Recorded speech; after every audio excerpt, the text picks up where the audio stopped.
Ana baru saja menempati rumah baru, alhamdulillah, masya Allah. Baik. Ana ingin menanyakan, di rumah itu atau di depan rumah tersebut kira-kira 1 meter ada sebuah kuburan milik tetangga dan tepat di ke arah kiblat dari rumah. Apa hukum menjalankan ibadah di rumah tersebut? Mohon penjelasannya Ustaz.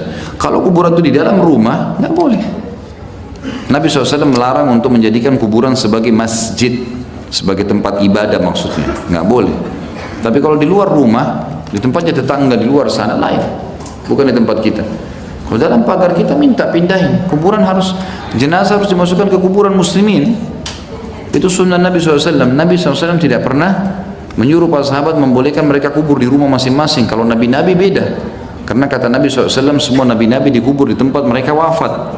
Memang hukum syariatnya begitu, makanya Nabi SAW dikubur di kamarnya Aisyah, gitu kan. Kalau masalah Abu Bakar sama Umar ini memang permintaan khusus yang diminta oleh Abu Bakar tentunya, ya. Maka dikubur dari situ. Begitu juga Umar meminta izin dengan Aisyah pada saat itu sebagai pemilik rumah. Maka karena ada kuburan Nabi SAW diminta pada saat itu, dan tidak ada sahabat yang memungkirinya masalah itu. Kita cukupkan dengan masalah apa yang sahabat sepakati ijma'nya.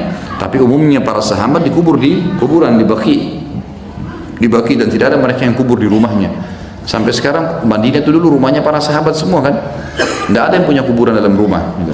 Makanya semestinya jangan dilakukan itu. Saya ingin menanyakan tentang seseorang yang masih percaya akan hari buruk dan hari baik. Apakah perbuatan tersebut termasuk perbuatan syirik kepada Allah Subhanahu Wa Taala? Bukan syirik, tapi dosa besar. Karena kata Nabi SAW, Allah berfirman dalam hadis Bukhari, la tasubbud dahr, kata Allah, fa inni dahr. Jangan kalian caci maki waktu, karena aku pencipta waktu itu. Jadi nggak ada hari sial, nggak ada hari buruk, yang ada hari baik dan ada hari lebih baik. Hari lebih baik Jumat, gitu kan? Hari yang lainnya baik semua. Emang sudah begitu hukumnya. Jadi nggak ada yang dianggap hari sial itu tidak benar. Tolong jelaskan makna hadis Allah menjamin 9 dari 10 pintu rezeki dengan berdagang. Karena hadis ini sering dijadikan salah satu bahan motivasi untuk berwirausaha. Benar, dihasankan oleh para ulama masalah itu. Hadisnya jelas, masyhur masalah. Bahwasanya Allah SWT membuka 9 pintu rezeki, gitu kan? Atau 9 dari 10 pintu rezeki di perdagangan. Dan itu umum. Nabi SAW memotivasi para sahabat berdagang. Bahkan kita sudah tahu ada hukum jual beli dalam Islam, bab khusus, banyak hadisnya. Di buku kita ini nanti kita pelajari bab-bab akhir itu, nanti ada bab jual beli macam-macam, hukum khiyar, hukum produk yang halal, sistemnya segala macam. Ini akan masuk nanti, ada bab khusus panjang lebar masalah jual beli, dan kita tahu dalam buku-buku fikih masalah itu. Jadi memang itu dianjurkan.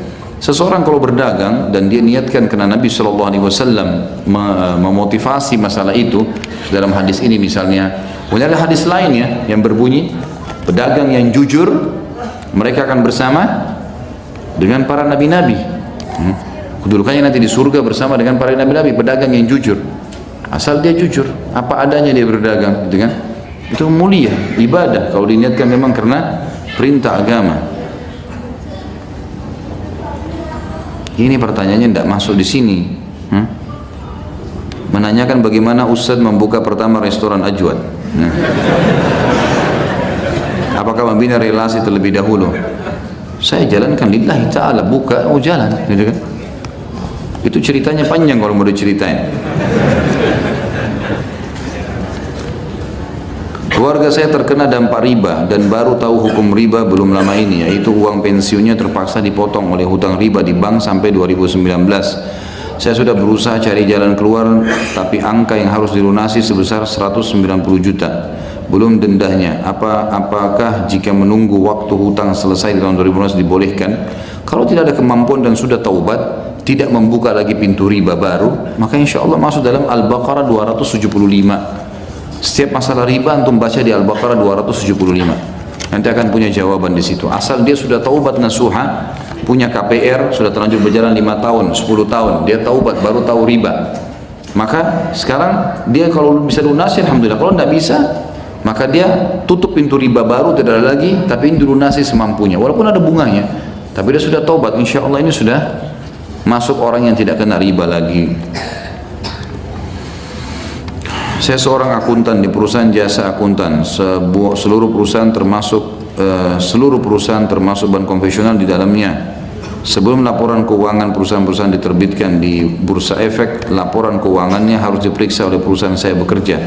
Kebetulan saya ditempatkan di divisi yang memeriksa laporan keuangan bank konvensional dan saya tidak bisa memilih untuk pindah ke divisi lain. Apakah saya termasuk terlibat dalam riba dan apakah itu termasuk subhat? Kalau syubhat pasti, kalau syubhat, jadi kan. Tapi kalau perusahaan antum masih memiliki banyak selain bank konvensional yang dikerja, gitu kan, maka hindari divisinya tadi. Kalau tidak bisa, jangan dipaksain, jangan dipaksakan, jangan takut pindah dari tempat situ, cari tempat kerja lain. Jadi teman-teman sudah pernah saya bahasakan, kalau antum bertanya kepada seorang dai tentang masalah hukum, saya bekerja di sebuah tempat, antum harus keluar dulu dari tempat itu, cari jalan. Artinya kalau dikasih solusi keluar, jangan tinggal di situ, karena semua dai itu lagi pegang selang air. Saya lagi pegang selang air nih, antum lagi injak becek, tapi masih di beceknya, Ustadz bersihin saya. Kalau saya siram di situ, makin becek antum di sini. Artinya gini, kalau antum bertanya, sudah kemudian saya jelaskan hukum, tetap antum nggak keluar, itu lebih berat hukumnya daripada belum bertanya. Karena sekarang sudah terlanjur tahu udah hukumnya, lebih berat lagi. Jadi saya siram tambah becek di situ. Caranya keluar dari becek itu, baru saya siramin bersih itu. Semut di lubangnya dikasih rezeki. Apalagi antum beriman kepada Allah. Harus punya iman yang baja ini, iman kerupuk. Nanti kerja apa, nanti makan cengeng betul, bismillah, melangkah. Kerja apapun laki-laki harus bisa, biar angkat batu. Maksudnya bukan anda merenggek, jangan antum anggap ini berarti penghinaan bagi penanya, bukan. Cuma saya motivasi, harus kuat imannya teman-teman sekalian. Lebih berat kita kalau harus berkonsekuensi menanggung dosa hari kiamat, lebih berat daripada harus mengurus. Apalagi kalau sampai editing antum atau sesuatu yang antum kerjain tadi, masalah antum memeriksa laporan keuangannya sehingga bank itu makin maju, dan punya andil di situ. Punya andil, haram-haram akhi. Nggak mungkin kita mengatakan itu halal. Tidak mungkin saya menjual akhirat saya untuk menjawab tidak boleh atau boleh. Ya. Mohon doa untuk saudara kami yang sedang sakit kanker otak dan lagi mau proses pengobatan operasi. Semoga Allah mengangkat menyembuhkan penyakitnya. Insya Allah. Mudah-mudahan. Dan semua muslimin mudah-mudahan yang sedang menghadapi masalah diangkat oleh Allah Subhanahu wa ta'ala. Bagaimana ini besar begini, Masya Allah, cuma ini.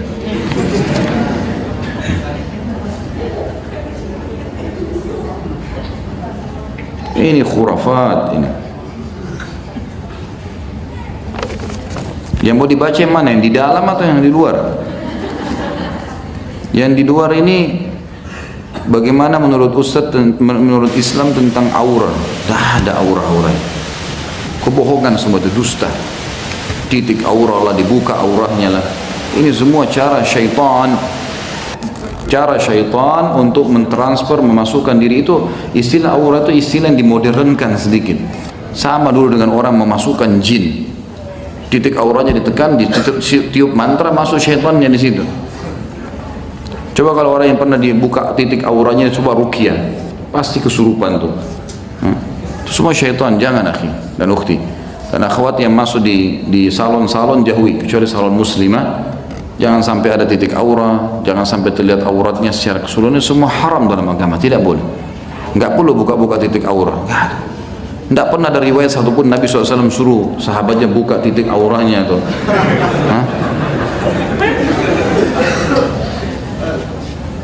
apakah kewajiban untuk taat pada seorang ibu yang tidak pernah sholat, suka caci maki anak, fitnah, suka marah yang keluar batas seperti dalam pengaruh jin sehingga dalam kesadarannya terbawa dalam tutur kata dan perilaku? Apakah masih wajib taat? Tentu saja wajib taat. Dalam keadaan kafir pun wajib taat, tetapi taat pada hal-hal yang bukan berbau maksiat. Kan yang penting titahnya. Kalau titahnya dititahkan sesuatu yang haram, jangan diikuti. Caci makinya sabar, antum sabar dalam menghadapi, gitu kan. Tetap Allah mengatakan wa qul lahuma qawlan karima. Ucapkan pada mereka berdua kalimat yang karimah, yang santun. Kalau bertawassul dengan orang soleh atau orang alim tapi ada tarifnya walaupun seikhlasnya, hukumnya bagaimana Ustaz? Dari mana orang soleh taruh tarifnya? Dah benar ini. Mustahil ada, salah, khata. Salah besar. Ya. Ini nggak boleh. Tidak perlu, akhi. Makanya saya bilang antum yang berusaha sendiri. Ini orang alim dari mana nih? Dia taruh tarif ya. Saya berdoa 15 menit sekian juta gitu. La ilaha illallah. Apakah ada hadis yang sahih jika kita membaca surah As-Sajdah harus sujud? Dan apakah ada surah lain selain As-Sajdah? Tentu saja. Sunnah Nabi SAW. Nabi SAW sering membaca di hari subuh hari Jumat, dan beliau sujud, gitu kan? Dan ada bab khusus namanya sujud tilawah. Banyak hadis yang menjelaskan kalau membaca ayat-ayat sujud tilawah maka Nabi SAW sujud. Nah, itu sudah masyhur dalam riwayat-riwayat yang sahih. Kalau tidak salah ada buku terbitan pustaka Ibnu Umar itu judulnya 3 sujud. Di antaranya sujud syukur, sujud tilawah, sujud sahwi. Itu dirincikan semua tentang tata caranya, dalil-dalilnya. Itu antum beli, mungkin 10.000 rupiah lah harganya. Tiga sujud judulnya kalau tidak salah. Apakah ada hadis tentang wajibnya kita menghadiri undangan? Bagaimana jika kita diundang ke pesta pernikahan yang tidak syar'i? Bolehkah kita hadir? Banyak hadis. Di antaranya hadis Bukhari Muslim. Hak Muslim terhadap Muslim adalah salah satunya menghadiri undangannya. Dan ada bahasan kita nanti di sini di bab adab itu. Ada adab ukhuwah dalam Islam. Adab persaudaraan nanti akan ada. Termasuk kita menjawab undangannya. Tapi selama undangan tidak bawa maksiat. Tidak boleh antum hadir kalau berbau maksiat. Kalau misalnya akad nikah, umumnya kalau ikhwah saya sarankan hadir di akad nikahnya. Kalau sudah pesta resepsi biasa di gedung, memang umumnya begitu ya. Kalau tidak syar'i jangan hadir. Karena tidak boleh ada maksiat, tidak boleh menghadiri maksiat. Tidak ada dalil masalah bolehnya menghadiri seperti itu. Apa hukum berwisata ke candi? Bagaimana? Untuk apa? Kenapa antum ke candi? Hah? Peninggalan? Mau pengen lihat? Buka YouTube tinggal lihat. Jauh-jauh ke sana untuk apa? Hah? Buang-buang waktu, buang umur untuk apa? Hah? Baca Quran ya akhi. Datang ke pesantren. Hah? Kunjungi rumah anak yatim. Cari yang bermanfaat. Ini sama dengan biasa saya jelaskan, ada hal-hal yang sia-sia orang muslim buat. Pelihara hewan, pelihara kucing. Ya akhi, pelihara anak yatim. Hah? Dapat pahala. Kucing bayar 3 juta per bulan. Biarin hidup hambanya Allah itu di jalan. Hah? Yang bermanfaat, yang ada pahalanya. Ada pahala memang, tapi tidak seperti kalau anak yatim.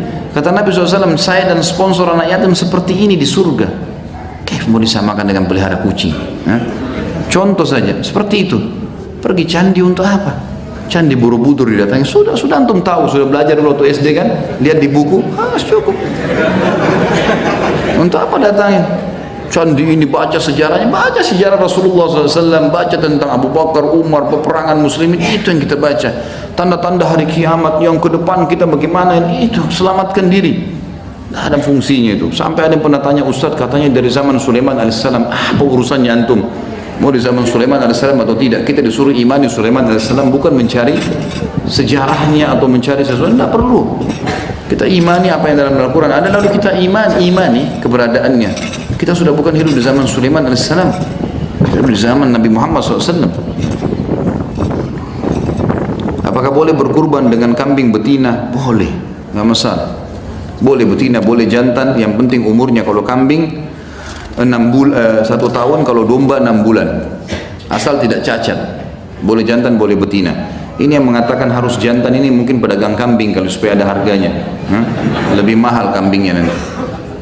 Jangan tersinggung lagi. Dipelintir lagi kata-kata saya. Ahli pelintir semua.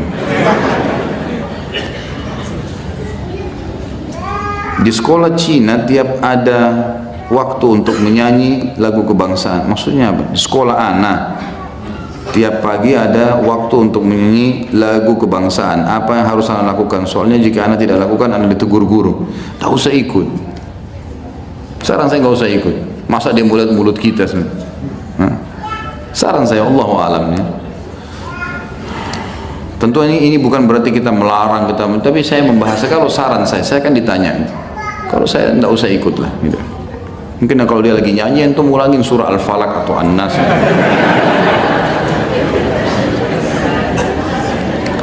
Lingkungan Anda kalau ada bayi baru lahir suka dipakaikan bawang putih kering dengan peniti, termasuk orang tua anak ketika adik anak baru lahir, apa yang harus anda lakukan? Bawang kering dengan peniti itu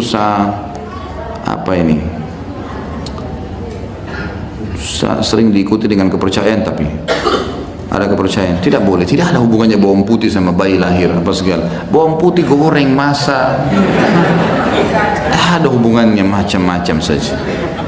Semoga Allah kasih hidayah. Jadi tidak boleh, akhi. Berikan nasihat ke orang tua antum, sampaikan baik-baik. Ini kita muslim, punya agama. Ini ada panduannya enggak? Gitu. Ada sesuatu enggak yang bisa kita lakukan? Oh, ini keyakinan orang tua, tapi apa hubungannya bawang putih dikasih peniti dengan bayi ini? Apa hubungannya? Bisa menyelamatkan dari syaitan, baik. Ada kan ini, lihatkan buku tentang ruqyah. Ini ada cara, ini doanya yang diajarkan. Kita sampaikan apa adanya. Jangan diikuti, jangan diturun-temurun itu. Ini tulisannya sama semua ini, satu orang rupanya.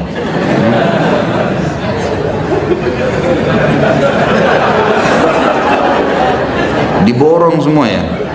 Kalau ibu saya meminta saya untuk mencabut uban karena gatal, apa itu diperbolehkan? Sebenarnya kalau uban itu adalah fadilah dalam Islam, ya. Nabi SAW menyebutkan di dalam hadis kalau uban itu adalah cahaya pada hari kiamat, akan menjadi cahaya pada hari kiamat. Sampaikan ke orang tua itu. Ya, kalaupun harus ada diubah, maka bisa diubah dengan warna lain, tidak usah dicabut.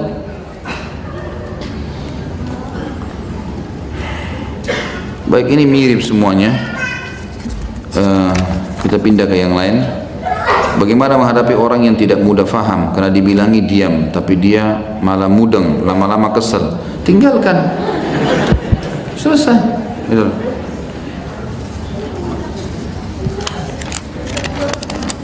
Kalau sudah dijelaskan kepada seseorang, teman-teman sekalian, dan dia tidak mau faham atau tidak bisa faham, kita nggak punya kewajiban, karena ingkar mungkar dan amar ma'ruf yang wajib yang pertama saja. Selebihnya sudah hukumnya sunnah. Sudah pernah kita jelaskan masalah itu. Bagaimana jika bertawassul dengan ayat Al-Quran tapi digantungkan di atas pintu rumah untuk menolak bala? Ada hubungannya. Biar antum pasang ayat kursi 1000 kali 1000 meter, tidak bisa mengusir syaitan. Kalau dibaca, kalau seseorang menempel ayat Al-Quran dengan niat memang ini adalah rumah Islam, bukan menganggap itu bisa mengusir syaitan, itu boleh-boleh saja, masih ada ulama membolehkan. Tapi kalau dia anggap ini bisa mengusir syaitan, itu tidak benar. Al-Quran fisiknya juga tidak bisa mengusir syaitan. Buktinya orang kalau mengaji bisa ngantuk kan? Nah, benar nggak? Nah, ya. Jangan lagi dipelintir ini. Saya sering cemberut kalau di depan keluarga saya, tapi kalau depan teman saya ceria. Bagaimana caranya agar saya tidak cemberut lagi di depan keluarga? Karena saya takut memutus silaturahim. Jawab diri sendiri. Kenapa tanya saya bagaimana caranya supaya tidak cemberut? Hah? Ini kenapa ini? Bagaimana caranya? Ya berubahlah. Kitab yang dikaji ini ada berapa jilid? Karena saya hanya sampai pasal 13 kitab yang saya miliki. Minhajul Muslim kalau yang cetakan ini full, 1 jilid saja. Makanya saya pernah bawain kan, tinggal antum beli buku yang seperti ini, terbitan Darul Haq ini cuma 1. Di dalamnya ada 4 bab induk, ada bab akidah yang kita masih ada di dalamnya sekarang membahas, ada bab adab, ada bab akhlak, dan ada yang terakhir nanti bab muamalah, fikih. Mohon doanya Ustaz, saudara saya Irwansa ingin bertawassul dari Jamaah Al-Fatah untuk kesembuhan saudara kita. Sudah 1 bulan dirawat di rumah sakit otak Cawang. Sekarang mengalami kebutaan mata dan kelainan otak. Semoga cepat diangkat penyakitnya dan istrinya diberi kesabaran dalam merawat suaminya. Insya Allah semoga saja apa yang diniatkan bisa diterima oleh Allah Subhanahu Wa Taala, dan juga semua niat baik muslimin diterima. Tadi Ustaz bilang kita harus bisa membaca apa ini?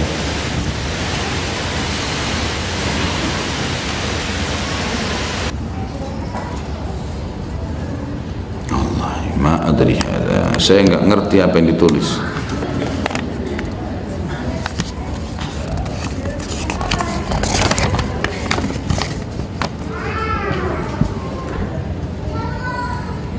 Saya ingin bertanya tentang masalah perzinahan. Saya punya saudara yang telah melakukan perbuatan zina. Semoga Allah Azza wa Jalla mengampuninya.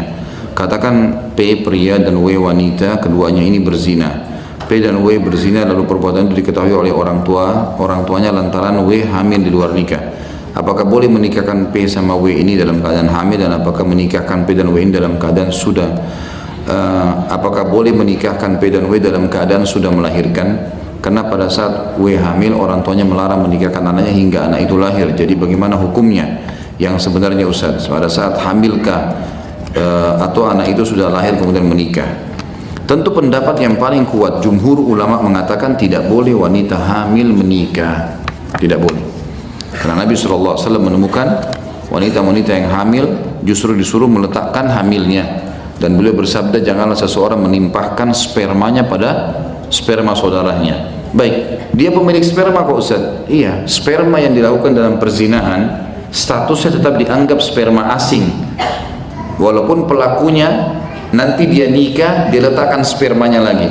Ini dianggap sperma sah yang benar, yang sah. Ini sperma yang tidak sah, walaupun dia pemilik sperma. Kan gitu. Karena ini dalam keadaan zina, dalam keadaan haram. Ini masuk dalam sabda Nabi SAW, jangan seseorang dari kalian meletakkan sperma di atas sperma saudaranya, maksudnya yang halal dan haram. Ini masuk di dalamnya. Baik, kalau seandainya ini jumhur ulama mengatakan tidak boleh. Ada satu celah disebutkan oleh Ibnu Taimiyah rahimahullah. Beliau berpendapat secara pribadi, dan ini sebenarnya tidak diumumkan fatwanya, tetapi karena di Indonesia banyak sering terjadi masalah ini, maka saya sebutkan. Ibnu Taimiyah mengatakan rahimahullah, ada satu celah di mana orang kalau berzina boleh nikah. Terutama kalau dinikahkan setelah melahirkan itu lebih tepat secara syar'i. Itu pendapat jumhur. Sampai melahirkan baru dinikahkan, gitu kan? Baik sama laki-laki yang sama atau sama laki-laki yang lain. Tapi sementara hamil jumhur menolak, tidak boleh. Ibnu Taimiyah mengatakan boleh nikah dalam kondisi hamil, tapi satu keadaan. Orang yang menikahinya adalah laki-laki yang sama dan dua-duanya taubat nasuha. Dua-duanya taubat nasuha. Jadi artinya betul-betul menyesali dosa itu. Mereka sudah janji sama Allah tidak akan mengulanginya, lalu mereka menikah. Ibnu Taimiyah mengatakan rahimahullah ini boleh dianggap sah. Karena ada hadis at-taubat tajubbu ma qablaha. Taubat menutupi dosa-dosa yang lalu, gitu kan? Maka ini dibolehkan. Orang ini karena sudah taubat menikah. Tapi kalau ada orang misalnya dia hamil di luar nikah, kemudian dinikahkan oleh kerabatnya atau orang tuanya, dan dia tidak pernah merasa zina itu adalah kesalahan, maka ini tetap tidak dianggap sah pernikahannya. Allahu a'lam. Bagaimana hukumnya orang-orang yang berdoa dengan harta, dengan hanya mendengar apa ini? Orang yang memimpin doa dan mengucapkan amin tanpa mengucapkan lafaz doanya sendiri. Boleh saja tentu. Nabi SAW sering kadang-kadang dalam peperangan, dalam keadaan tertentu berdoa kepada Allah SWT di khutbah kedua Jumat. Itu semua adalah doa, dan kita dianjurkan untuk mengaminkannya. Amin artinya semoga Allah terima, gitu kan? Itu boleh-boleh saja. Allahu a'lam. Bagaimana hukumnya mendoakan orang yang meninggal atau tertimpa musibah dengan membacakan surah Al-Fatihah? Ini khilaf di antara ulama, apakah membaca Al-Quran itu akan sampai kepada orang mati? Itu khilaf di antara ulama, banyak ada yang mengatakan boleh, ada yang mengatakan tidak boleh, gitu kan? Tapi saya pribadi cenderung dengan pendapat yang mengatakan tidak ada, karena belum ada hadis Nabi SAW secara khusus yang mengatakan misal Al-Fatihah untuk Hamzah, Al-Fatihah untuk Ja'far, ini semua adalah paman dan sepupunya. Tidak pernah ada riwayat masalah itu. Padahal sebenarnya bisa saja Nabi SAW sebutkan, kan? Tapi ada ulama umumnya mengatakan bahwasanya semua amal saleh bisa sampai kepada orang mati. Allahu a'lam, ya. Kalau saya ditanya pribadi, saya lebih berhati-hati. Saya pribadi tentunya, ya, yang sifatnya memang juga pendapat jumhur, ya, pendapat ulama, ya. Bukan berarti saya pribadi ini berarti saya sendiri. Enggak, saya berujuk juga dengan pendapat. Kalau antum ketik di Google tentang masalah sampainya bacaan Quran untuk orang mati, kita antum dapat banyak perselisihan pendapat ulama, kan? Nah, pendapat itu ada dua, ada yang membolehkan, tidak membolehkan. Yang tidak membolehkan saya cenderung dengan pendapat itu. Karena memang dalil-dalil tidak ada yang sharih, yang jelas mengatakan bacalah Al-Fatihah untuk si fulan atau bacalah surah Yasin untuk si fulan, itu enggak ada. Tapi ada ulama yang mengatakan itu boleh, semua amal saleh masuk di istilah dengan amal saleh yang akan sampai kepada orang-orang mati. Allahu a'lam. Kalau saya pribadi sekali lagi mengikuti pendapat yang mengatakan tidak sampainya membaca Al-Quran untuk orang mati, kan? Tapi yang kita sudah jelas ada istighfar, berdoa untuk mereka, sedekah jariyah, ilmu yang bermanfaat disebarkan, haji dan umrah yang sudah jelas-jelas ada dalilnya ya. Teman-teman sekalian, kita berjaga-jaga berada di sebuah lingkungan yang pasti aman, lebih aman dibandingkan kita berada di sebuah lingkungan bisa benar bisa salah. Bisa ditangkap maksudnya? Kalau kita menjaga diri kita pada perbuatan amal soleh yang ada dalilnya jelas, gitu kan? Maka kita berada di zona yang aman karena ada dalil, nggak ada keraguan. Pasti diterima sama Allah, tinggal keikhlasan dan mengerjakan dengan benar. Tapi kalau kita di luar zona ini, bisa benar, bisa sunnah, bisa bid'ah, ragu kan gitu. Kita berada di zona yang tidak aman, teman-teman sekalian. Tidak aman, dan ini berbahaya buat kita. Sementara di zona aman ini sudah banyak sekali dalil, banyak amal yang bisa kita kerjakan. Seperti berbanyak istighfar untuk mayit, kita mendoakan mereka, berdoa sampai 1 jam, 2 jam, 3 jam doain orang tua kita, nggak masalah. Berdoa sebanyak-banyaknya karena memang doa anak soleh diterima. Istighfar untuk dia, bersedekah buat dia setiap hari, setiap saat, gitu kan? Kita haji dan umrah, sebarkan ilmu bermanfaat dari dia yang jelas di zona aman. Udah kirim sebanyak mungkin, gitu kan? Di zona yang tidak aman, yang belum jelas dalilnya, ini bisa benar bisa salah. Karena tidak selamanya niat baik itu bisa diterima, kan harus seperti yang Allah inginkan. Allah kan sudah sempurnakan agamanya. Jangan lagi teman-teman yang sedang diingatkan masalah ini tersinggung. Enggak, ini yang suka buat yang dianggap bid'ah ini, fadhal, buat deh kalau mau, gitu. Karena kalau diingatkan tidak mau dengar, ya sudah, itu hak antum, silahkan saja. Jangan dianggap oh ini berarti dilarang, ya sudah. Tapi jangan juga larang kami mengatakan ini adalah salah, ya. Ini zona amannya ini loh, supaya masing-masing saling menghormati. Kalau memang tetap mau lakukan, ya silahkan. Seperti bahasa saya teman-teman sebagai penutup, setiap orang di muka bumi ini seperti belanja di supermarket, bisa pilih barang apa saja, tapi lewat kasir, ada tanggung jawabnya. Apalagi kalau sampai instruksikan orang mengerjakan tanpa ada dalil yang jelas, konsekuensinya berat, kan itu. Lebih baik kita di zona aman, ini kerjain, ini hadisnya, ini ayatnya, pasti ya. Itu aja kita sibukin diri. Bukankah itu lebih aman? Lebih aman, lebih baik. Jika imam pada saat sholat maghrib pada rakaat kedua lupa tahiyat awal dan makmum mengingatkan dengan kalimat subhanallah, lalu imam turun tahiyat, apakah makmum harus sujud sahwi sebelum dan sesudah salam? Kalau imamnya sujud sahwi, maka ikut semuanya. Kalau imamnya tidak sujud sahwi, maka tidak perlu ikut sujud sahwi, gitu kan? Dan sujud sahwi ini teman-teman sekalian dilakukan kalau seseorang lagi sholat, kan sahwi itu artinya lalai ya, kelalaian. Itu kalau antum sudah pindah ke gerakan yang setelahnya. Misal kita pas sujud, ternyata 1 kali aja sujud, gitu kan? Tiba-tiba kita berdiri, subhanallah, pas kita duduk untuk berdiri ke rakaat yang setelahnya, kita teringat kayaknya tadi sujudnya baru 1 kali nih, lalu kita sujud lagi. Ini nggak butuh sujud sahwi.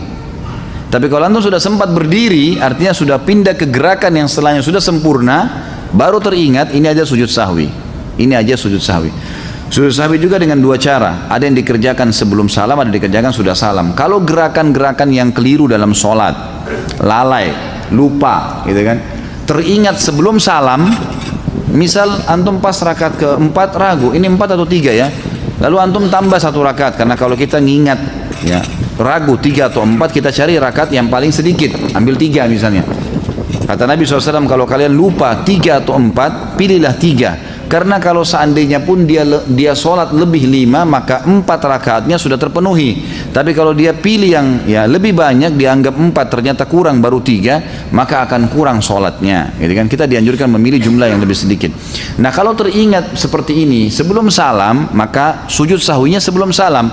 Setelah baca tahiyat selesai, sujudlah 2 kali, dan bacaannya adalah bacaan-bacaan sujud. Ya, boleh juga ada bacaan khusus seperti misalnya bacaan yang dibaca sebenarnya dalam sujud juga ya. Ya Allah, Allahumma laka sajadtu wa bika amantu wa laka aslamtu, dan seterusnya. Itu ada doanya sendiri, bisa kembali kepada buku rujukan. Kemudian boleh juga membaca bacaan sujud, tetapi di antara 2 sujud tidak ada bacaan apa-apa. Sujud sahwi ya, sujud saja, baca bacaan sujud, kemudian duduk sebentar lalu sujud lagi. Jadi tidak membaca lagi Rabbighfirli warhamni dan seterusnya, gitu kan. Setelah itu berdiri baru salam sholat. Imam lakukan ini, Anda juga harus lakukan walaupun imamnya yang lupa tadi, gitu kan. Karena kita kalau sholat berjamaah berbeda. Innama ju'ilal imam liyutamma bihi shalah, kata Nabi SAW. Imam dijadikan untuk menyempurnakan sholat seseorang atau pengikutnya. Kalau seandainya antum sudah bubar sholat, Ini sudah selesai sholat, salam, begitu kita lagi zikir ada di belakang kita tepuk. Akhi, ukhti, kayaknya tadi rakaat anda ini kurang satu. Tadi kayaknya ikut sama saya ini sama-sama. Saya masbuk 2 rakaat, anda juga tadi 2 rakaat, tapi kenapa anda cuma tambah 1 rakaat? Kita diingatkan, lalu kita ingat, oh begitu ya, baik. Langsung berdiri pada saat itu. Berdiri tambah 1 rakaat. Lalu sampai salam, selesai salam baru sujud sahwi.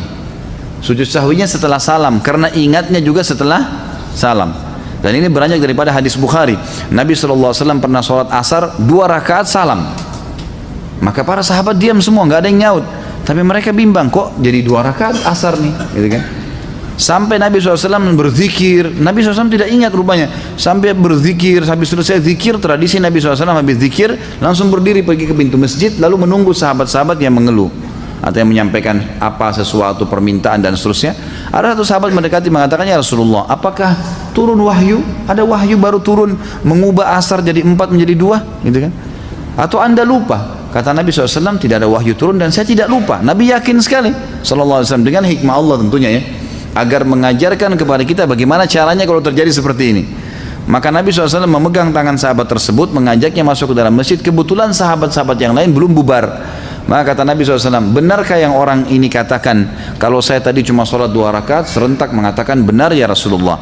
Maka beliau langsung menghadap kiblat, lalu beliau mengerjakan 2 rakaat sampai salam. Setelah salam baru beliau sujud sahwi, karena mengingatnya setelah salam. Pendapat yang paling kuat pada makmum membaca Al-Fatihah atau tidak di belakang imam, yang disepakati oleh para ulama, yang saya sebutkan dulu yang disepakati ya. Yang disepakati adalah kalau sholatnya sir, tidak ngerasin suara, seperti misalnya duhur, asar, kemudian rakaat ketiga maghrib dan 2 rakaat terakhir isya, gitu kan? Ini namanya sholat sir, kecilin suara. Maka wajib makmum membaca Al-Fatihah. Wajib makmum membaca Al-Fatihah, gitu kan? Kecuali dalam keadaan ini khilaf ulama, bagaimana kalau dia baru membaca Ar-Rahmanir Rahim, Maliki Yaumiddin, imamnya Allahu Akbar ruku. Apa yang dia harus lakukan? Jumhur ulama mengatakan ikuti imam. Karena dia sudah berijtihad, dia sudah baca, gitu kan?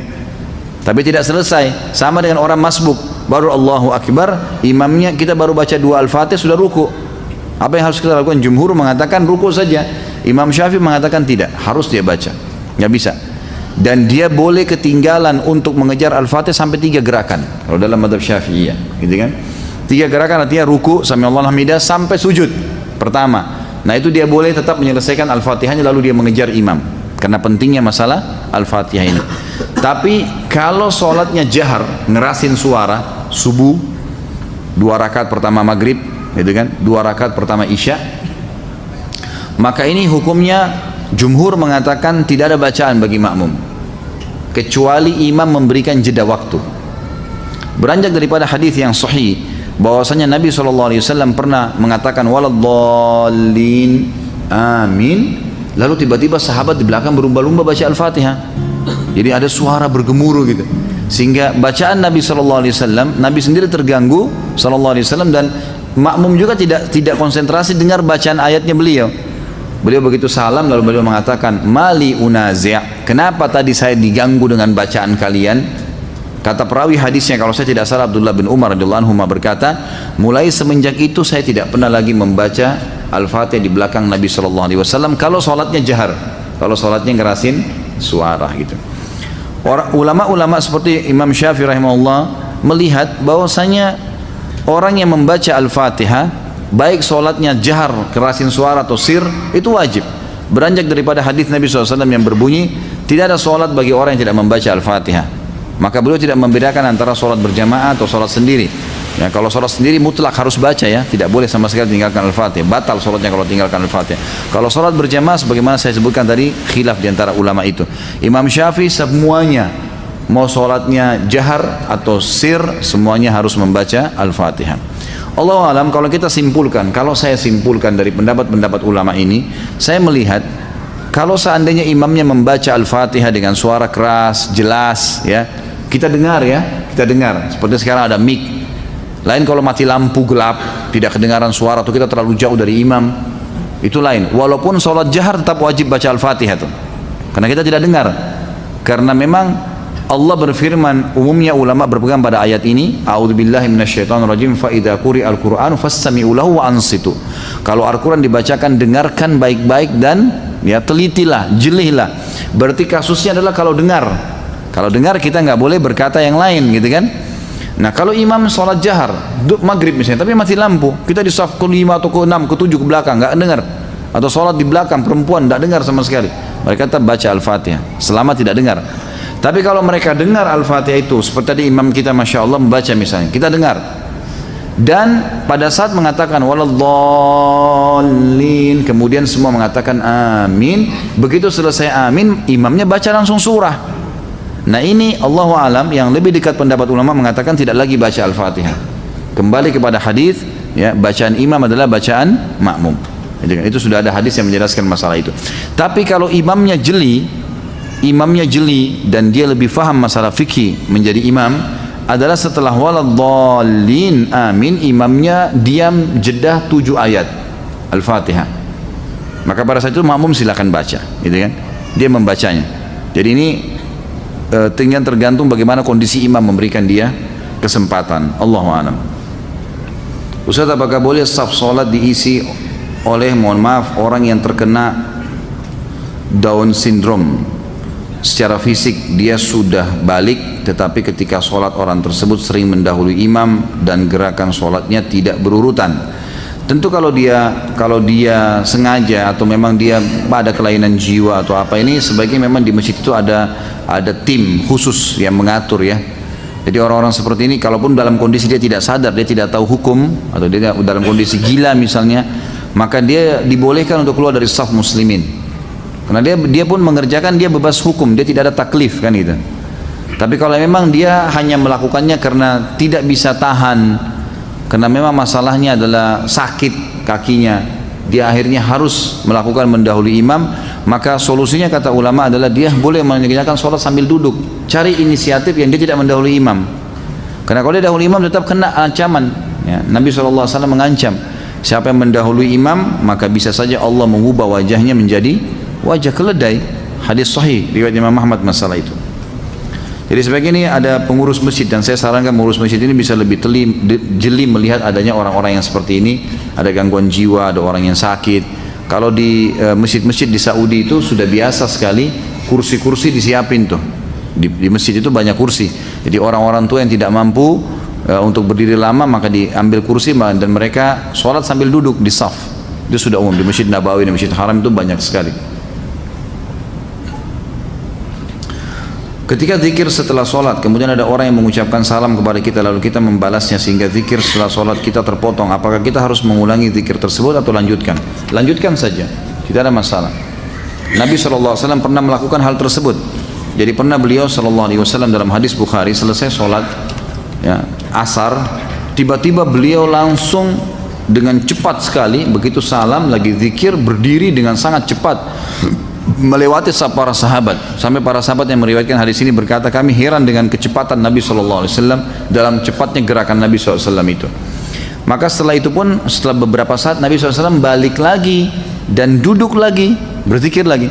Lalu salah seorang di antara kami bertanya, ya Rasulullah, ada apa? Kata Nabi SAW, tadi saya tiba-tiba teringat di rumah saya ada kurma sedekah yang sudah saya niatkan mau keluarkan, maka saya tidak ingin itu tertunda, maka saya pun segera mengeluarkannya, lalu kemudian saya balik berzikir. Jadi ulama mengambil daripada hadis ini, bolehnya orang kalau habis sholat, berzikir habis sholat, itu kalau ada sesuatu yang wajib baginya atau sesuatu yang darurat, dia boleh memotongnya, seperti menjawab salam, gitu kan. Seperti misalnya turun hujan, tiba-tiba dia harus pindah karena kena air, atau apalah ya yang harus memindahkan dia, maka dia boleh pindah dan kemudian dia melanjutkan zikirnya. Bagaimana Anda menyikapi setiap akan sholat pasti ingin sekali buang angin? Apa anu harus diruqyah? Gimana kira-kira?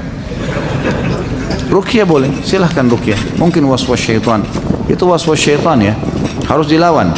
Dan cara yang efektif adalah jangan biasakan buang angin. Memang betul. Jadi orang yang biasa tidak bisa tahan buang angin itu karena beranjak dari apa? Kebiasaan dia. Dia udah biasa, mungkin di depan teman-temannya kadang-kadang bercanda, memang dia gangguin mereka, gitu kan. Emang gitu, dia sering iseng. Nah, akhirnya sudah terbiasa, gitu kan.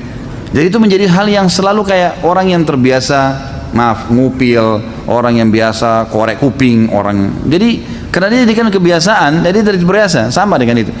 Kalau orang yang tidak membiasakan dirinya untuk ngeluarin angin, insya Allah tidak keluarin angin kecuali pada waktu memang dibutuhkan, kan gitu. Jadi memang ini harus diubah dari cara itu dulu, pola itu. Dan ini subhanallah juga tidak baik ya, sebaiknya memang ditinggalkan. Jadi ini insya Allah dengan cara antum terapi diri supaya jangan sampai sering mengeluarkan angin, terutama dengan mengolok-olok gitu kan, ada bercanda, termasuk juga di depan pasangan misalnya. Lebih baik kita menjaga itulah, kecuali darurat sekali ya, kecuali darurat. Kalau ruqyah saya sarankan silakan ruqyah, bisa jadi was-was juga syaitan, bisa terjadi. Semoga Allah senantiasa memberkahi Ustaz Khalid beserta keluarga dan kita semua yang hadir di majelis ilmu ini. Amin. Mudah-mudahan jazakallah khair atas doanya. Sholat sunnah afdalnya dikerjakan di rumah. Saya biasa mengerjakan sholat sunnatul fajr di rumah, namun masjid di tempat saya jarak antara azan dan iqamah hanya sebentar. Saya terkadang ketinggalan takbiratul ihram bersama imam, tapi tetap dapat rakaat pertama. Sebaiknya saya sholat sunnah di rumah atau di masjid? Di masjid, gitu kan? Di masjid. Jangan antum kejar ikan teri, ikan paus lewat ini. Ada. Sholat sunnatul fajr itu ikan teri dibandingkan sholat subuh, itu ikan pausnya, gitu kan? Jadi jangan ketinggalan, sholat di masjid tidak masalah. Kan lebih afdal kalau sholat di rumah, kalau sholat sunnah kan gitu, lebih afdal. Jadi jangan sampai mengejar afdaliyah sunnah, ketinggalan fadilah yang besar dari sholat wajib. Karena mulai Allahu Akbar imam, kita juga Allahu Akbar, itu sudah dicatat pahala tuh. Jadi itu ada fadilah, jangan ketinggalan itu. Bahkan kalau perlu kita masuk masjid sudah mau iqamah, ya sudah kita sholat subuh gitu kan. Nanti sunnatul fajrnya ulama berpendapat mengatakan sunnatul fajr pernah dikerjakan oleh Nabi SAW setelah terbit matahari. Nah, itu dibolehkan bagi orang yang sudah rutin mengerjakannya. Kalau dia ketinggalan sudah masuk masjid subuh sudah iqamah, dia sholat subuh, kemudian nanti dia setelah terbit matahari sebelum duha dia boleh mengerjakan sunnatul fajr yang ketinggalan itu. Apakah boleh mengerjakan sholat witir bertepatan dengan berkumandangkannya azan subuh? Karena saat mengerjakan tahajud waktunya sudah sangat dekat dengan waktu subuh, sementara saya belum sholat witir. Pertama sekali saya sarankan antum sholat witir seperti sekarang nih, ba'da isya, gitu kan? Itu lebih baik. Nah, itu lebih baik.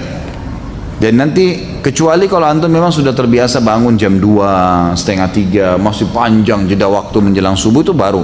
Kalau enggak, saran saya jangan tinggalkan witir sebelum tidur. Nah, baik sebelum tidur atau habis ba'da isya langsung sholat witir.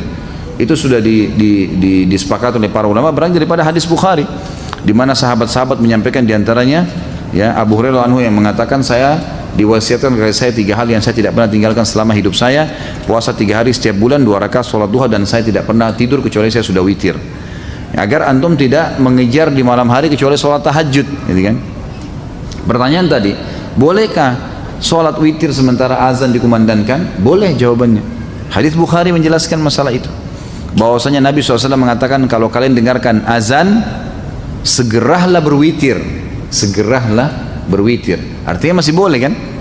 Bahkan ada pendapat ulama mengatakan kalau jeda antara azan dan iqamah subuh masih panjang, seperti Masjid Haram misalnya 20 menit, 25 menit baru iqamah, sementara antum sudah terbiasa kerjakan sholat tahajud dan itu kebablasan sampai azan subuh baru bangun, boleh mengerjakannya antara azan iqamah subuh. Karena itu bukan waktu yang dilarang untuk sholat. Kalau sudah iqamah subuh waktu dilarang sholat, nggak boleh. Berarti di sini pendapat ulama mengatakan masih boleh mengerjakan sunnah-sunnah antara azan dan iqamah subuh, gitu kan? Jadi ini termasuk ya, yang bisa diambil pelajaran dari situ tadi. Apakah pahala sholat jamaah di masjid sama besar dengan jika kita sholat jamaah semisal di rumah atau di tempat lain? Tentu berbeda. Tentu berbeda. Fadilah ke masjid ada sendiri. Kalau di tempat lain tidak ada fadilah melangkah ke masjid. Ya, kata Nabi SAW, setiap kali orang melangkah, maukah saya tunjukkan kalian amal yang paling banyak menggugurkan dosa dan meninggikan derajat? Kata para sahabat, tentu ya Rasulullah. Kata Nabi SAW, berwudu di waktu-waktu genting, di waktu-waktu yang malas kita wudu, seperti mau tidur, gitu kan? Habis berhubungan biologis, mau tidur atau mau mengulanginya, dianjurkan wudu dulu. Atau di musim dingin, ya kan? Atau menjaga wudu, batal wudu lagi. Ini justru pahalanya besar nih. Dan banyaknya langkah kaki menuju ke masjid, ya kan? Berarti melangkah kaki saya sudah ada pahala. Hadis yang lain juga riwayat Bukhari Muslim, kata Nabi SAW, setiap kali orang melangkah ke masjid, 1 langkah mengampuni dosa, 1 langkah mengangkat derajatnya. Ini nggak ada di tempat lain, harusnya di masjid, gitu kan? Kemudian ada hadis yang berbunyi, siapapun yang pergi ke masjid sholat, setiap berjamaah di waktu sholat wajib ya, maka setiap kali ke masjid dapat satu istana di surga, setiap pulang satu istana di surga. Ini nggak ada di tempat lain, gitu kan? Tinggal tentang masalah jamaahnya 25 kali lipat dapat pahala, itu sama. Itu sama, karena hadis Nabi SAW menjelaskan sholat berjamaah sama saja mendapatkan pahala 25 kali lipat itu, dan diangkat 27 derajat. Allahu a'lam. Kapan waktu yang paling utama untuk sholat sunnatul fajr? Antara azan dan iqamah subuh. Antara azan dan iqamah subuh ya. Apakah ada bacaan atau doa yang diajarkan oleh Rasulullah SAW pada saat berwudu, seperti doa ketika membasuh muka, tangan dan lainnya? Yang saya tahu doa yang dibaca adalah pada saat memulai wudu, itu hadis Bukhari, membaca bismillah pada saat mau memulainya, gitu kan? Bahkan Syekh Jibril mewajibkan masalah itu, mengatakan harusnya seseorang membaca bismillah. Beranjak daripada hadis, janganlah seseorang kalian bersuci kecuali sudah memulainya dengan basmalah, gitu kan? Kemudian nanti selesai wudu baru membaca 2 kalimat syahadat, beranjak daripada hadis Bukhari yang berbunyi siapa yang selesai wudu kemudian dia membaca asyhadu an la ilaha illallah wahdahu la syarikalah wa asyhadu anna muhammadan abduhu wa rasuluh, ini hadis Bukhari Muslim, maka Allah akan membukakan baginya 8 pintu surga, dia bisa minta yang mana dia mau masuki, gitu kan? Begitu pula ada hadis yang lain riwayat Tirmidzi menambahkan, ditambah doa Allahumma ja'alni minat tawwabin wa ja'alni minal mutatahhirin, ya Allah jadikanlah aku orang yang selalu bertaubat dan juga orang yang selalu bersuci, gitu kan? Jadi dari hadis ini yang kita tahu ada doa di awal, ada doa di akhir. Kalau di pertengahan, Allah alam, saya tidak pernah dapatkan riwayatnya secara pribadi ya, saya pribadi. Jadi kalau anda mendapatkan riwayatnya silahkan anda amalkan, tapi saya pribadi belum pernah menemukan kecuali di awal dan akhir saja.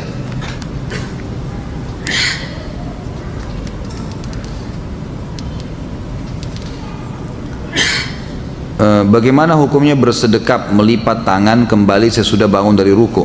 Tadi kan sudah saya jelaskan ya, boleh saja, gitu kan? Bersedekap pada saat bangun dari ruku, sami Allah liman hamidah, saya sudah sebutkan tadi kan, khilaf diantara ulamanya.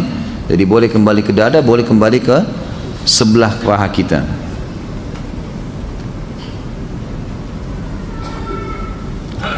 Apakah seseorang yang telah mencapai dosa kufur lalu tiba-tiba dia bertaubat atas hidayah Allah, kemudian dia mengerjakan sholat tapi belum mengulangi syahadat, apakah sholatnya sah dan diterima oleh Allah Subhanahu Wa Taala? Nggak bisa. Kufur itu syaratnya untuk kembali ke Islam harus syahadat. Jadi dia kalau sholat dianggap orang kafir sedang sholat, nggak diterima sama Allah. Harus syahadat. Gimana caranya? Itu syaratnya, karena dia sudah kufur. Saya pernah mendengar jamak suri. Apakah sholat dengan menjamak suri ini diperbolehkan? Apa ini jamak suri ini? Siapa yang bertanya nih? Saya nggak tahu nih apa jamak suri. Ada mati suri, ada jamak suri, ini macam-macam. Nanti ada nikah suri juga. Wah, begitu nikah semangat ya. Saya nggak tahu, maaf. Ya, saya minta maaf, saya nggak tahu nih maksud jamak suri itu apa. Apakah ada hukum had untuk orang yang meninggalkan sholat? Ada, jelas. Kalau dia meninggalkan secara malas, hukumnya had, dihukum. Dan Imam Syafi'i mengatakan tergantung pemerintahnya setempat, boleh memenjarahnya, boleh mencambuknya, gitu kan. Tapi yang jelas harus ditakzir. Takzir itu dihukum dengan berat, dan tidak boleh dibiarkan ada di lingkungan kaum muslimin orang yang tidak sholat, wajib terutama ya. Jadi tidak boleh sama sekali. Apakah zikir setelah sholat boleh dikerjakan sambil berjalan keluar masjid karena ada keperluan? Boleh saja, nggak ada masalah. Tapi antum kehilangan ya, doa malaikat, karena hadis Nabi SAW, siapa yang habis selesai sholat tidak berdiri dari musallahnya, tidak berbicara dengan orang di sebelahnya, tidak membatalkan wudunya, sambil berzikir dia lagi duduk di situ, gitu kan? Dan ini saya sering sarankan para ikhwah yang hadir di pengajian saya, agar jangan pindah tempat pun, mundur ke belakang pun jangan, biarin di tempat situ saja, zikir dulu. Karena pekah sekali hadis ini ya. Siapa yang tidak pindah dari musallahnya, yang tidak berdiri dari musallahnya, siapa yang tidak membatalkan wudu dan tidak berbicara dengan orang di sebelahnya, maka malaikat di atas kepalanya mendoakan, ya Allah ampuni dia, ya Allah rahmati dia, sampai dia melanggar 3 hal tadi. Ini kehilangan. Makanya para ulama mengatakan biasanya syaitan menghiasi ya, atau mengingatkan macam-macam pekerjaan kita sehingga kita terlewatkan dari doa malaikat ini. Maka jangan disia-siakan. Saya pernah zikir ikhwan dan akhwat sekalian, pelan-pelan sekali zikir habis sholat itu 7 menit maksimal. 7 menit, 8 menit itu sudah selesai. Jadi cuma syaitan yang membebankan kita itu. Bagaimana hukumnya sholat orang isbal? Apakah sah? Khilaf di antara ulama tentang sah atau tidaknya, gitu kan? Tapi yang jelas sudah pernah kita jelaskan di dalam dosa-dosa besar kita yang lalu ya, pernah ada penjelasan kalau ada hadis yang menjelaskan tidak sahnya atau disuruhnya mengulangi sholat orang yang tertutup mata kakinya oleh Nabi SAW, seseorang yang sedang datang. Bahkan Nabi SAW menyuruh mengulangi sama wudu dan sholatnya. Waktu ditanya oleh para sahabat, kenapa ya Rasulullah? Kata Nabi SAW, karena mata kakinya tertutup. Ada yang melemahkan hadis ini, ada yang menghasankannya, gitu kan? Khilaf di antara ulama. Tapi kalau saya pribadi, saya berpegang pada pendapat yang mengatakan memang batal sholatnya. Ya. Apakah seorang laki-laki yang tidak sholat berjamaah di masjid berdosa? Kalau Imam Syafi'i mengatakan sholat berjamaah di masjid sunnah muakkadah, sangat ditekankan. Jadi kita tidak boleh menyalahkan juga orang-orang yang tidak ke masjid sholat. Misalnya umumnya di Indonesia ini banyak orang yang berpegang pada Syafi'iyah, gitu kan? Tapi kalau jumhur ulama mengatakan tidak. Di antaranya Imam Ahmad sangat menekankan beranjak daripada hadis-hadis yang sahih, seperti misalnya hadis yang sahih kata Nabi SAW, saya ingin sekali ada orang yang mengikomahkan sholat lalu kemudian menggantikan saya jadi imam, lalu kemudian saya membawa obor dan saya membakar rumah orang-orang yang tidak pergi sholat berjamaah. Kemudian hadis sahih juga di mana Ibnu Ummul Maktum, muadzin Nabi SAW, matanya buta, dan beliau berkata, ya Rasulullah, rumah saya jauh dari masjid Anda, tidak ada yang memandu saya, buta, nggak ada yang pandu saya jalan, gelap, gitu kan? Dan di antara rumah saya dengan masjid banyak binatang buas bisa menerkam saya, padang pasir jauh. Apakah boleh saya sholat di rumah? Awalnya Nabi SAW mengatakan silakan sholat di rumah. Setelah itu subhanallah turun wahyu menyampaikan, Ibnu Ummul Maktum sudah mau keluar, Nabi SAW mengatakan panggil orang itu, dipanggil kembali. Kata Nabi, apa kau dengar dengan telingamu azan? Atasma'un nida? Dia mengatakan iya ya Rasulullah. Kata Nabi, idzan ajib, kalau begitu jawab azan itu. Orang buta, nggak ada yang pandu, itu kan malah ditekankan. Jadi semestinya memang harusnya dijaga. Ya, dari pendapat ini ya, jumhur ulama di antara Imam Ahmad yang sangat menekankan berdosa kalau laki-laki tidak ada udzur nggak sholat di masjid, gitu kan. Ya kalaupun kita berpegang pada mazhab Syafi'iyah, kita mengatakan sunnah muakkadah, maka minimal antum kehilangan banyak sekali fadilah, pengangkatan derajat, pengampunan dosa, dapat istana di surga. Itu luar biasa. Setiap pergi loh dapat satu istana, setiap pulang dapat istana. Ini bukan istana di Menteng atau di mana-mana, ini di surga, gitu kan. Hanya dengan ke masjid sholat, itu apa susahnya? Lawan tuh syaitan, jangan lemah terus. Ya. Manakah yang lebih utama bagi seorang perempuan, sholat di musola kantor atau pergi ke masjid? Musola boleh. Ya, kalau perempuan tidak ada masalah, di sebelah meja kerjanya boleh. Nggak ada sesuatu penekanan. Kalau laki-laki yang dianjurkan ke masjid. Terkait dengan 10 Muharram, apa benar 10 Muharram itu lebarannya anak yatim? Apakah boleh mengkhususkan 10 Muharram untuk menggalang dana untuk anak yatim? Nggak pernah ada sunnahnya Nabi ini dikarang-karang saja ini, tidak ada sama sekali. Anak yatim itu kita dianjurkan untuk menyantuni sepanjang tahun, bukan 10 Muharram. Nggak ada dalil berhubungan dengan masalah itu. Waduh, ini tulisan indah, jadi saya tidak bisa baca. Dulu di Makassar, kami waktu masih kecil, kalau tulisan yang begini kita bilang tulisan indah, gitu kan. Saya nggak ngerti di Jakarta atau di daerah lain, Allahu a'lam. Apa faedah bagi orang yang mengerjakan sholat gerhana dan sholat syuruk? Kalau sholat gerhana memang anjuran Nabi SAW kan, hadis sahih riwayat Bukhari. Kata Nabi SAW, kalau kalian melihat gerhana maka sholatlah, bersedekahlah dan bertasbihlah, disuruh sampai Allah menghilangkan gerhana itu dari kalian. Jadi memang ada perintah dari Nabi SAW masalah itu. Tapi apakah dia dapat pahala, apakah dia dapat misalnya apa janji-janji, itu belum pernah kita temukan riwayatnya, Allahu a'lam. Tapi yang jelas dia dianjurkan untuk dilaksanakan perintah Nabi SAW, ibadah. Kalau sholat syuruk, hadis Nabi SAW, siapa yang sholat berjamaah di masjid, hadis sahih riwayat Hakim, siapa yang sholat berjamaah di masjid, ya, kemudian dia duduk berzikir sampai terbit matahari, kemudian dia sholat 2 rakaat setelah itu, ya, maka dia sama dengan pahala haji dan umroh, sempurna, gitu kan. Ini dikatakan oleh para ulama sholat syuruk.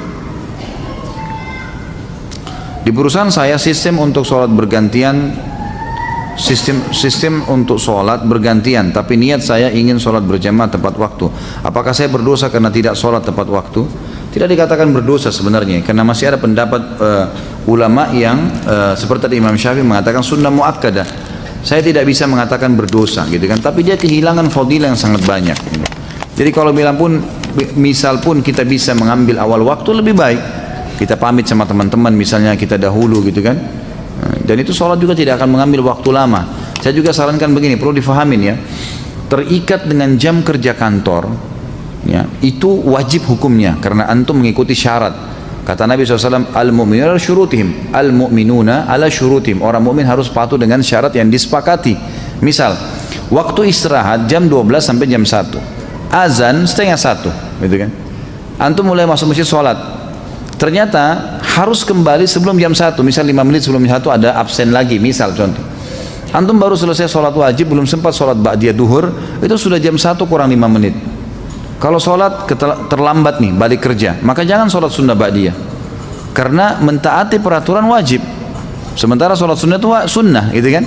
Kecuali kita sudah balik ke kantor, ada waktu lowong, kita bisa buka sejadah dekat meja kerja kita lalu sholat, itu nggak ada masalah. Tidak harus pertemukan masalah itu ya. Jadi lakukan yang wajib saja. Pernah ada teman-teman yang di luar negeri bertanya kepada saya, Ustaz, saya kerja di luar negeri dan di luar negeri ini orang-orang non muslim, saya nggak bisa sholat gitu kan. Dan seringkali meeting di waktu-waktu pas lagi sholat gitu kan. Apa yang saya harus lakukan? Saya balik tanya begini. Saya bilang kalau seandainya anda lagi meeting kemudian, misal ini contoh, semoga Allah muliakan kita semua. Saya kasih contoh ini, contoh orang mau ke kamar mandi, kebelet buang air besar, kebelet buang air kecil, lagi meeting, diizinin nggak? Nah, ini di sini diizinin nggak kalau kebelet kencing, kebelet buang air besar? Meeting penting nih, miliaran, diizinin nggak? Ya nggak bisa berpikir kan kalau mau kencing gitu kan? Nggak mungkin, pasti diizinin ke belakang. Ya sudah, kita izinnya memberikan isyarat memang mau ke kamar mandi, betul kamar mandi kan? Ke kamar mandi, dan orang saya bilang lagi kalau masuk kamar mandi lagi kebelet, pamit, lagi meeting, kalau kita butuh waktu 10-15 menit diizinin nggak? Nggak mungkin kan tengah-tengah digetur-getur, ayo cepat gitu kan? Nggak mungkin, orang lagi buang air besar gimana? Dia harus selesaikan hajat, kalau enggak sakit perut, maka berarti bisa dipakai itu untuk sholat tuh. Ini kalau darurat ya, sebab ada beberapa teman-teman yang pernah bertanya kalau salah dari Jepang, dari negara-negara yang memang tidak bisa mereka sholat, maka tidak ada juga musola. Bagaimana inisiatifnya? Ya saya sebagai dai harus bisa memberikan solusi nih. Kalau dia mau disuruh pulang, dia sudah terikat akad kerja di sana, maka caranya adalah kayak tadi, pamit ke kamar mandi, memang mau kamar mandi, uduk di sana. Kemudian sholat, cari tempat yang bisa sholat di situ. Mungkin di gang, mungkin di mana, ya apa boleh buat, harus sholat. Sholat dah, sholat wajib 5 menit, 10 menit maksimal, udah kembali lagi. Tapi nggak usah dibeberkan, saya mau sholat ya pamit. Kemudian berantem kalau tidak disuruh sholat, susah. Anda sudah akad dengan orang kafir, gimana? Nggak bisa, gitu kan? Jadi ini namanya hiyal syari'iyah. Harus kita mencari solusi secara syar'i yang memang kita tidak kehilangan pekerjaan dan juga tidak kehilangan ibadah itu. Apakah seorang muslim yang sebelumnya tidak rajin sholat bolong-bolong termasuk kafir? Apakah ia harus syahadat ulang dilihat dan dilihat oleh saksi maksudnya? Enggak tentu. Kalau dia jahdan ya, kalau dia bangkang, enggak ada sholat, enggak ada hukum sholat itu, saya enggak mau yakin. Maka itu baru kufur, dia syahadat. Tapi kalau dia cuma malas-malas, enggak perlu. Taubat kepada Allah sudah, sekarang tinggal sholat. Mana yang lebih baik apabila ada udzur berjamaah tapi menunda sholat atau akhir waktu, sendiri tapi di awal waktu? Tentu saja di awal waktu, walaupun sendiri. Tentu saja di awal waktu. Masya Allah, ini belum saya baca ini. Hah? Jam berapa kita mau selesai? Masya Allah. Ini selama 2 tahun, 1 tahun ini nggak selesai pertanyaannya. Hah? Kok kayak balas dendam kalau ketemu saya nih?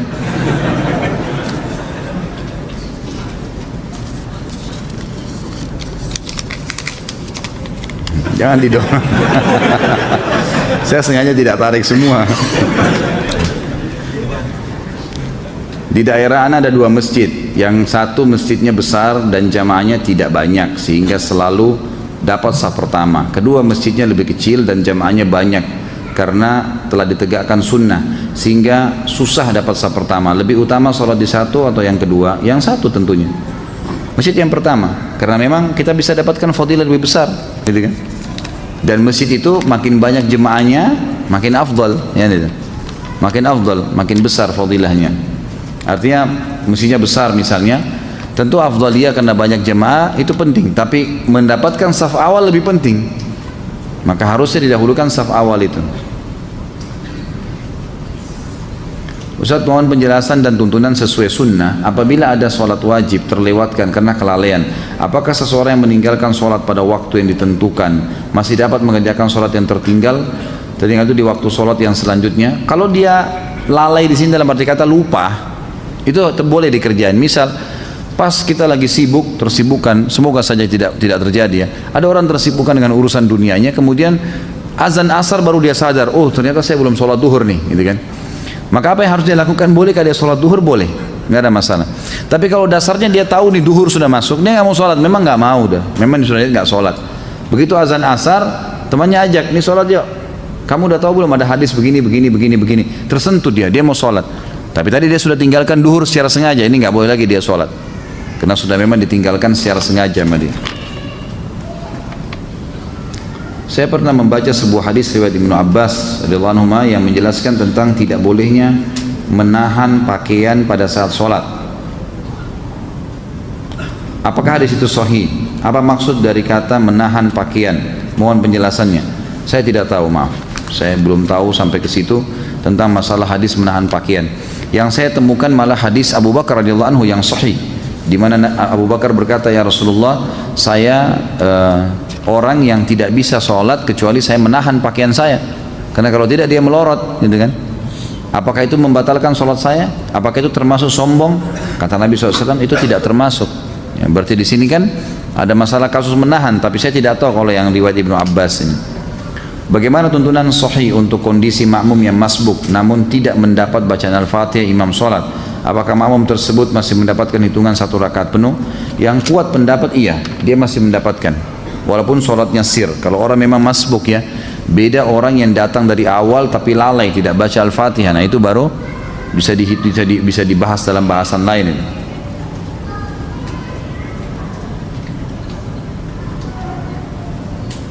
Setelah berhubungan suami istri, apakah boleh sholat wajib hanya dengan wudhu tanpa junub, tanpa mandi? Nggak boleh lah. Ini iseng aja bertanya. Wajib mandi junub ya akhi. Atau mungkin yang nanya masih bujang kali ini, belum punya pengalaman ya. Belajar dari Pak Yoyo ya. Kalau kita sholat berjamaah tapi kita ketinggalan sehingga bacaan Al-Fatihah tidak sampai selesai karena imam bacaan cepat, begitu juga sholat duhur, asar bacaan Al-Fatihah tidak selesai, apakah sholat kami sah? Sah insya Allah. Yang penting tadi kan sudah saya jelaskan ini, yang saya sudah jelaskan jangan ditanya lagi. Makanya pada saat ta'lim tadi jangan mengkhayal gitu ya. Jangan terulang-ulang nih. Jika kita terjebak macet di jalan, tidak bisa melaksanakan sholat asar, apakah boleh dijamak sama maghrib?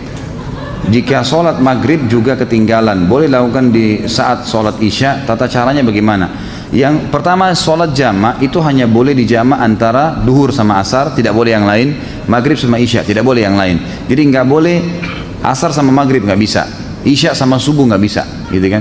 Subuh sama duhur nggak bisa. Memang duhur sama asar saja, maghrib sama isya saja. Itu kalaupun dijamak, gitu kan? Masalah kasus orang kena macet, maka hukumnya khilaf di antara ulama, apa yang harus dia lakukan? Yang terbaik adalah dia berhenti dia sholat di dekat situ, dimanapun, gitu kan, di jalan. Kayak kalau di jalan tol ada jalan alternatif di samping, dia bisa mampir di situ, dia sholat. Atau saya pernah mampir sholat di tempatnya teman-teman yang terima bayaran tol itu, gitu kan. Saya tanya dia, ternyata mereka sholatnya itu ada ruangan di situ. Kadang-kadang malah ada tangga ke bawah, gitu kan, ada musola di bawah itu. Maka bisa kita mampir sholat. Jadi kita bisa mampirkan mobil lalu sholat di situ. Itu yang paling baik. Atau bawa sejadah di mobil disiapin, gitu kan. Itu boleh. Ada sebagian ulama yang menarik bolehnya sholat di mobil kalau dalam keadaan darurat sekali. Sama hukumnya dengan orang sholat di pesawat, di kereta api. Kalau emang kita terjebak di satu tempat, lagi ada peperangan, lagi ada macet total, emang nggak bisa ditinggalin mobil, orang jalan-jalan sedikit-sedikit, ini nggak bisa. Maka daripada kehilangan waktu, lebih baik dia sholat sambil duduk. Tapi ini tidak diprioritaskan. Prioritaskan adalah mampir. Ya, itu. Apakah ada riwayat sholat saat Nabi SAW mengimami para nabi? Itu disebutkan oleh para ulama berhubungan dengan masalah kasus Isra Mi'raj ya. bisa kembali lebih jauh ke ceramah saya sebutkan riwayatnya di ceramah tentang Isra Mi'raj itu. Apakah Nabi SAW pernah melakukan sholat tasbih? Kalau pernah, bagaimana tata cara dan bacaan sholat tasbih Nabi SAW? Kalau Nabi sendiri pernah kerjakan, Allahu a'lam, tidak ada riwayat masalah itu.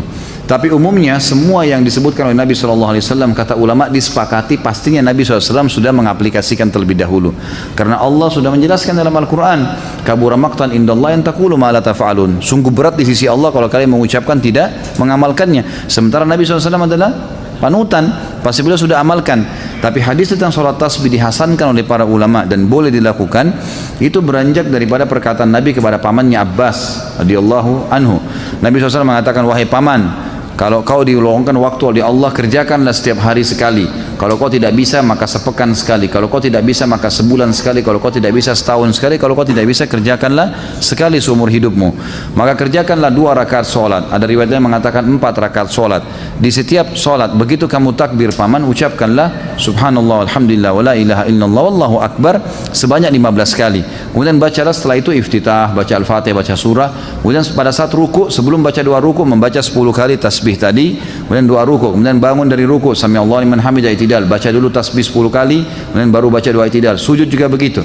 Pada saat sujud, maka baca dulu 10 kali, baru kemudian baca 2 sujud. Duduk di antara 2 sujud, baca 10 kali lagi tasbih, kemudian baru membaca doa di antara 2 sujud, lalu sujud, baca lagi tasbih 10 kali, kemudian baca 2 sujud, lalu kemudian sebelum berdiri ke rakaat kedua, duduk dulu baca 10 kali. Nah, jadi kurang lebih ada 75 kali bacaan dalam satu kali atau satu rakaat. Selebihnya seperti sholat biasa. Saat kita masuk sholat id 1 rakaat, saat menyempurnakan rakaat berikutnya, berapa kali takbir yang harus kita lakukan? Ikuti rakaat yang sedang anda ada. Jadi misal kita masbuk nih sholat id, dia sudah rakaat kedua imamnya, kita ikut. Tadinya dia takbir imamnya 5 kali, gitu kan? Karena dia rakaat kedua, kita kan ikut imam juga takbir 5 kali. Kita nggak mungkin takbir 7 kali. Rakaat kedua kita juga takbir 5 kali, sama saja, karena kita mengikuti imam di rakaat pertama tadi, dia sudah ke rakaat kedua. Seperti kita kalau lagi sholat, umumnya sholat lain, kita ikut imam sudah rakaat ketiga misalnya, di sholat maghrib. Imam kan tahiyat pertama, tahiyat terakhir kan, kita juga harus tahiyat kan gitu. Di rakaat kedua setelah imam salam, kita rakaat kedua harus tahiyat juga kan gitu. Seperti itu caranya. Jadi tetap mengikuti kondisi imam. Bolehkah bermakmum dengan imam yang isbal? Sudah tadi ya. Apa hukumnya jika sudah terlanjur sholat? Dan apa saran Ustadz ketika, oh ini sudah masalah isbal tadi ya. Baik.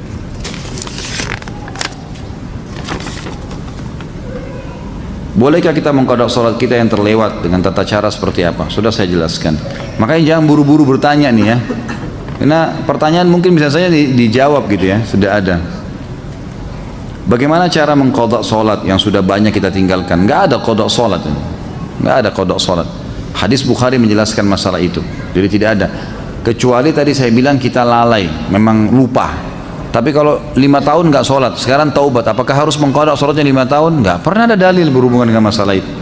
Hadis Bukhari menjelaskan bahwa ada seorang wanita datang kepada Aisyah radhiyallahu anha dan berkata, wahai Aisyah, kenapa kita disuruh mengqadha puasa dan tidak disuruh mengqadha sholat? Maka Aisyah sempat marah sama orang tersebut, lalu sambil berkata, aharuriyun anti, apa kau dari wilayah Haruri? Haruri ini wilayah di Irak, sebuah wilayah di Irak dipenuhi dengan kaum Khawarij. Khawarij ini suka menghakimi sesuatu secara zahir. Misal, perangilah orang-orang kafir, berarti semua kafir termasuk tetangga, nggak bisa hidup sama kaum Khawarij, disiksa semua, gitu kan? Ambil secara zahir hukum, gitu kan? Jadi seperti itu. Maka mereka juga mengatakan orang kalau taubat pernah 50 tahun tidak sholat harus qadha 50 tahun tuh, gitu kan? Maka kata perempuan tersebut, saya bukan dari Hawari, tapi saya mau tanya. Kata Aisyah radhiyallahu anha, begitulah Nabi SAW memerintahkan kami disuruh mengqadha puasa dan tidak mengqadha sholat. Artinya tidak ada qadha sholat memang bagi orang yang memang lalai sebelumnya. Bolehkah menggabungkan 2 niat sholat sunnah ibadah sunnah lain dengan cukup melakukan 1 kali saja? Contoh sholat sunnah di masjid digabung dengan sholat qabliyah. Saya pernah tanya ini kepada Syekh Abu Bakar Jazair rahimahullah di Masjid Nabawi, dan saya pernah tanyakan juga kepada beberapa ulama yang lain. Maka jawabannya dibolehkan kalau sunnah sama sunnah. Kalau wajib sama sunnah nggak boleh, gitu kan? Artinya orang masuk dalam masjid, dia sholat tahiyat masjid, Dan juga dia bisa niatkan untuk qobliyahnya. Sama dengan orang sholat, sama dengan orang puasa Syawal 6 hari dengan puasa Senin Kamis yang bertepatan dengan Senin Kamisnya. Maka selama sunnah sama sunnah dibolehkan, tapi tidak boleh sunnah sama wajib. Nggak boleh misalnya bayar utang Ramadan digabung dengan puasa Senin, gitu kan? Maka itu tidak dilakukan, itu tidak boleh digabung. Sebagaimana tidak boleh gabung antara qobliyah duhur dengan duhurnya. Saya sering melihat orang bergeser dari tempat awal melaksanakan sholat fardu pada saat akan melakukan sholat sunnah ba'diyah. Apakah ini merupakan adab sholat sunnah ba'diyah? Bukan, tetapi ada hadis yang berbunyi semua tempat yang dipakai sholat akan menjadi saksi pada hari kiamat. Maka dianjurkan seseorang untuk pindah tempat. Ya. Di kantor Anas selesai sholat duhur ada ustadz yang tidak zikir tapi langsung berdiri kultum, isinya mengajak jamaah zikir-zikir bid'ah. Apa ini? Dikit-dikit bid'ah, jangan dengerin. Jalanin saja selama ini menurut anda baik. Memangnya yang menentukan amalan diterima itu kalian. Kalau dikit-dikit bid'ah kita beribadah semakin terkekang. Bagaimana menyikapi ustadz yang seperti ini? Sementara saya mau tegur cuma ilmu saya masih dangkal dan malas berdebat. Bagaimana membedakan ustadz yang syar'i? Ya tentu saja, ini tidak ada istilah ustadz syar'i ya. Ini istilah baru ini. Baik, kalau anda tidak punya ilmu jangan didebatin, tetap aja berzikir, gitu kan? Kita berzikir, tetap anda jalankan sunnah Nabi SAW sudah cukup insya Allah. Kalau tadi ditanya bagaimana membedakan ustadz, sebenarnya ustadz itu kalau yang ustadz mengikuti sunnah Nabi tentu selalu punya dalil ya. Ini perkataan ini firman Allah dalam surah ini kata Nabi SAW. Jadi tidak pernah dari dia. Tidak ada pendapat pribadi. Umumnya maaf, saya bukan mengatakan pengajian kita ini secara khusus, tapi di sini juga tadi anda dengar setiap kali sampaikan sesuatu bisa kita sampaikan ada dalilnya. Ini loh hadisnya, ini loh ayatnya, gitu kan? Jadi punya panduan, jadi bukan karangan-karangan dari kita sendiri. Bagaimana posisi tahiyat akhir untuk sholat 2 rakaat? Ini sudah kita jelaskan tadi.